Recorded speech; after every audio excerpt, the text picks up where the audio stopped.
day begins early on an Italian farm. But this is true of farms the world over, I suppose.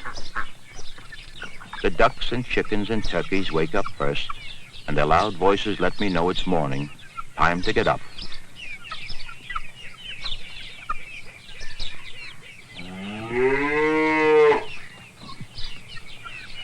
The cows also do not like to wait long to be milked. They complain if I'm late. If you have a cow, who needs a clock, we farmers say. Yeah. Avanti.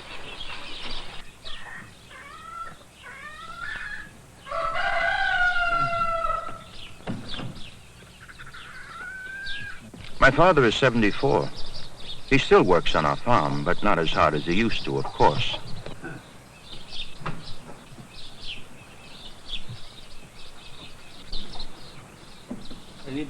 My mother, too, is up early.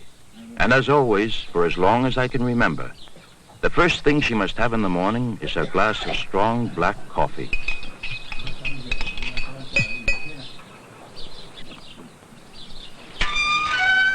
Fruits and vegetables have been picked yesterday in the cool of the afternoon and have been kept fresh in our grota, a cave dug deep into the hillside.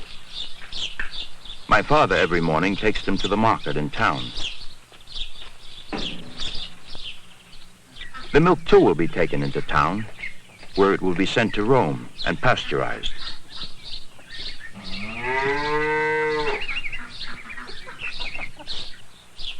Tutto a posto? Sì, tutto a posto. Andiamo, pronti? Andiamo. Let's go. The truck is loaded. Sweet figs and pears and string beans and cans of fresh milk. And a scale my mother uses in the market. And off they go like racing drivers.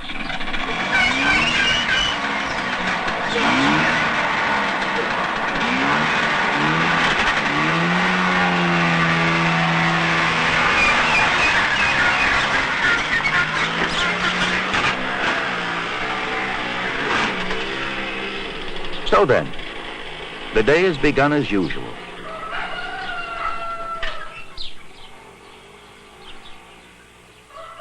The boys sleep a little later, of course. This is Cesarino, or as you would say, Little Caesar, named after my father. He's always ready for mischief, this one. And so is his brother, Gaetano.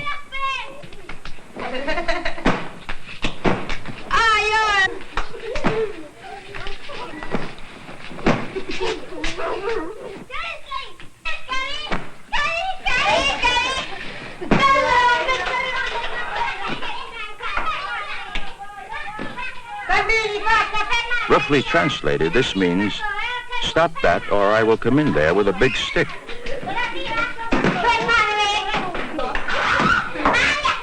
As you can see, the boys are terrified of that big stick.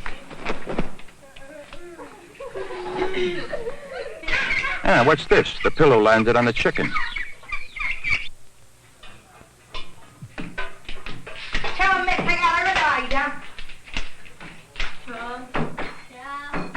My wife, of course, has breakfast ready for the children. Adelina, our daughter, is almost finished. Breakfast on a farm in Italy is simple but wholesome. A big bowl of warm milk from our own cows with a bit of coffee in it, and great chunks of home-baked bread. Cesarino, of course, cannot resist temptation. He must have some fun.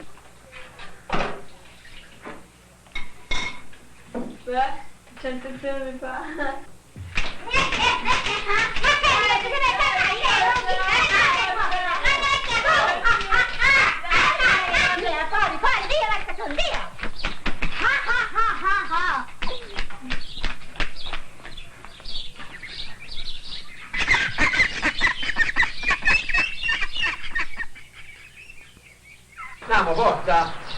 Va! Su! Here. On a farm, there are many kinds of jobs to do, according to the season, but some never change. The cows must be taken to pasture twice a day, and then down to be watered. Our farm is situated right on a lake, Lake Bracciano. There are not many lakes in this part of Italy, and this is certainly one of the most beautiful.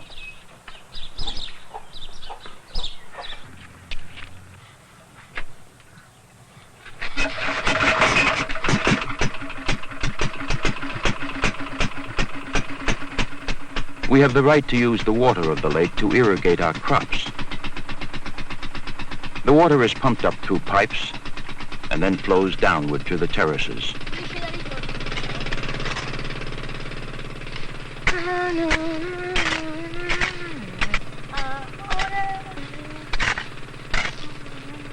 The climate here in central Italy is mild, and we have plenty of water and good rich soil.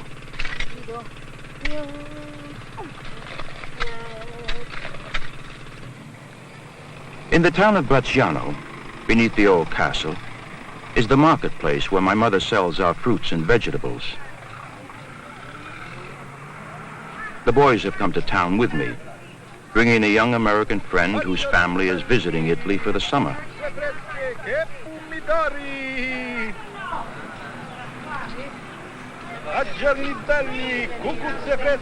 We have no supermarkets in Italy, except in the big cities. But we do have many farmers' markets like this one.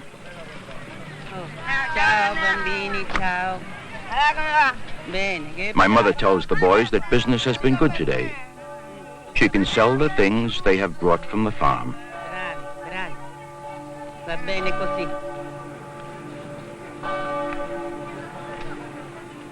Once upon a time, they say, the entire town and most of the land around the lake was owned by the prince of a castle. But that was some time ago. Things are changing.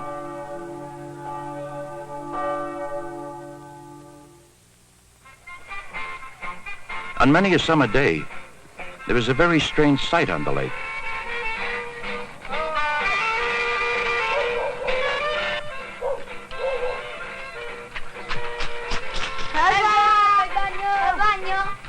Sì, subito. Sì. Ah, che bagno. Bellissimo. Ecco che la giocando.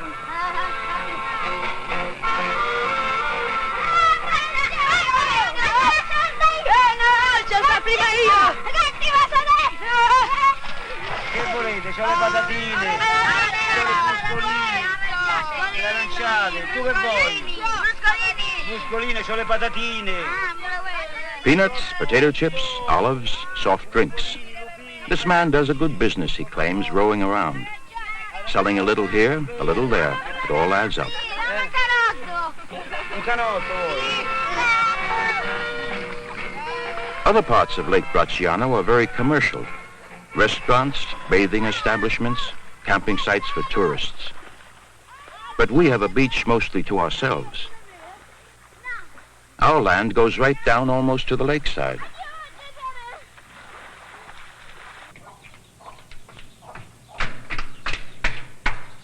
It is Cesarino's job to bring the wine and spring water from the grotta, where it is kept cool. It is dinner time for us, midday, and no Italian dinner is complete without wine. We make our own, from our own grapes. Also, no Italian meal is complete without pasta, spaghetti perhaps, or a soup to begin with. This minestrone was made from our own vegetables. The main course, fish, caught fresh this morning by a fisherman on the lake. There is strong family feeling in Italy. As with our family, there are often 3 generations, perhaps even 4, seated with their feet under the same table. We have much to talk about always, and we always enjoy a good laugh. The meal ends naturally with fruit, figs and pears and apples from our own trees. Italy, everyone says, is shaped like a boot, jutting into the Mediterranean Sea. Here in central Italy is the great city of Rome, and about 40 kilometers north, Lake Bracciano, our home. In some ways, we have been very isolated here. For years, no telephone, no electricity, only the weak current generated by our windmill. Some days, of course, the wind forgets to blow. Soon, however, we will no longer have to depend on the wind.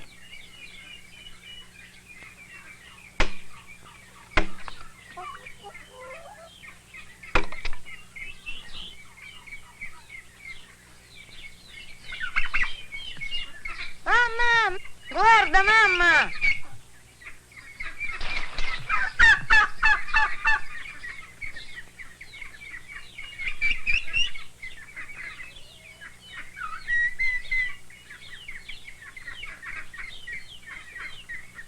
First had come the men with the big machines to erect the concrete poles, and now they are stringing the shiny copper wires. Shortly, they say, perhaps in a month, we will have electricity. We will see. In Italy, we have a saying, better to count the eggs you have today than the ones you expect tomorrow. At any rate, I think we will keep our windmill. There can be, I understand, power failures.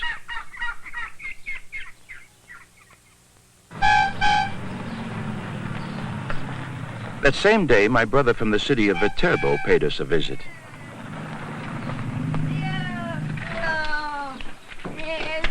He brings always much excitement with him.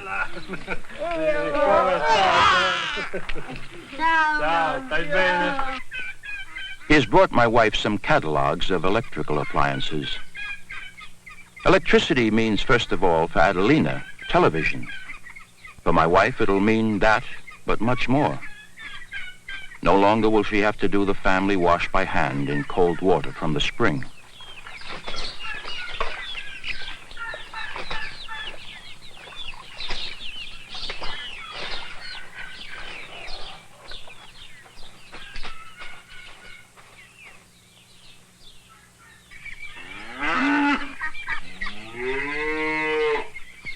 My brother has brought me something of interest. All around the lake, people from Rome are building weekend houses, and many tourist hotels are planned. Our land becomes valuable. He has a letter from someone interested in buying it all. Much money, perhaps. Non so, vedremo un po'. Io penso di no. But if we leave here, where will we go?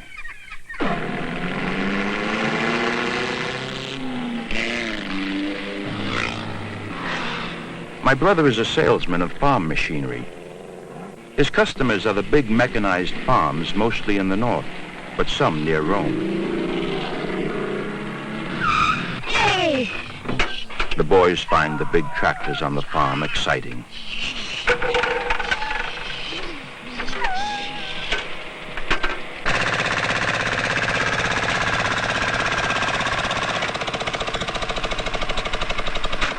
I have a tractor also, a small one it is true, but big enough for our fields.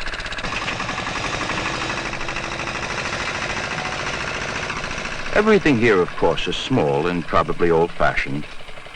We do most things by hand, in the old ways. My father taught me as a child to tie the tomato vines with the stems of wildflowers.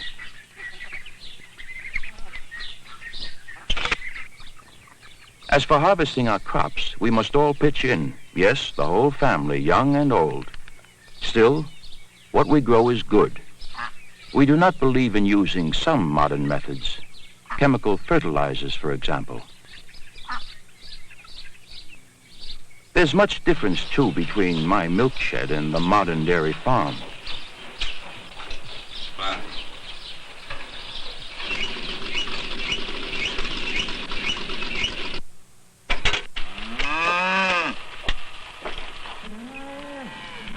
Italy becomes like America, everything mechanized.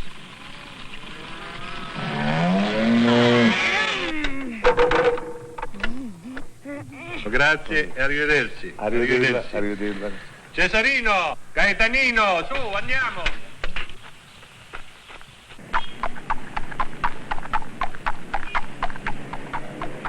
There are many cities in Italy, but Rome is the largest, and the Romans say the most interesting. There are many sights to see, some dating from thousands of years ago, like the famous Colosseum.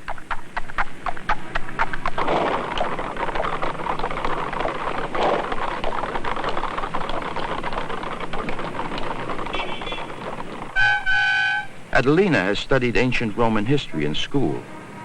When school opens again after the summer vacation, the boys too will study it. They've been to Rome before, all of them. But I suppose much of it seemed to them just broken down old buildings. Old it is, the Colosseum, nearly 2,000 years old. In the days of the emperors, though, 50,000 people once sat here watching incredible and, I think, terrible spectacles. Lion and tiger hunts, men fighting each other with swords and spears.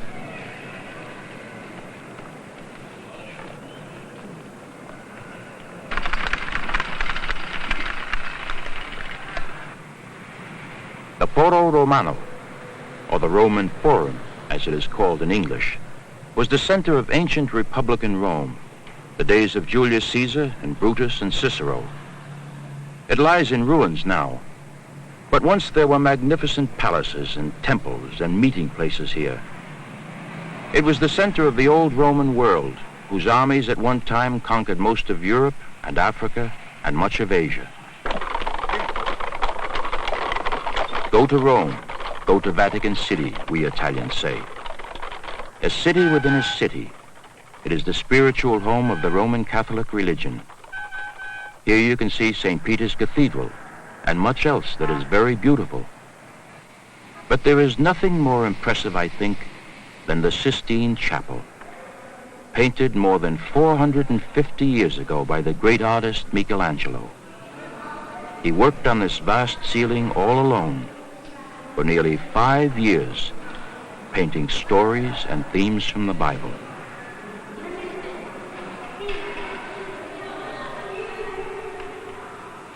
The ancient Romans, like Julius Caesar, it is true, conquered the world. But I think that we modern Italians are much more proud of our great architects and sculptors and painters. They too, in a peaceful way, conquered the world.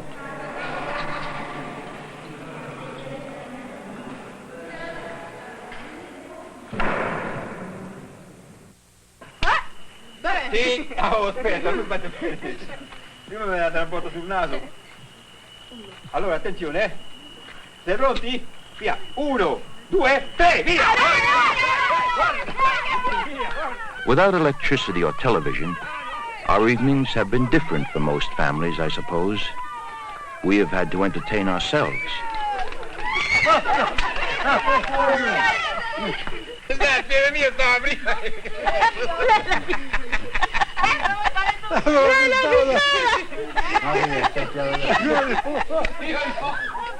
Will all this change when the electricity finally arrives? I wonder. The days of the small farmer are over, they say, in Italy as in America. But somehow, if we can, our family must stay here. Where else could we be happy? 1, 2, 3, via! Vai!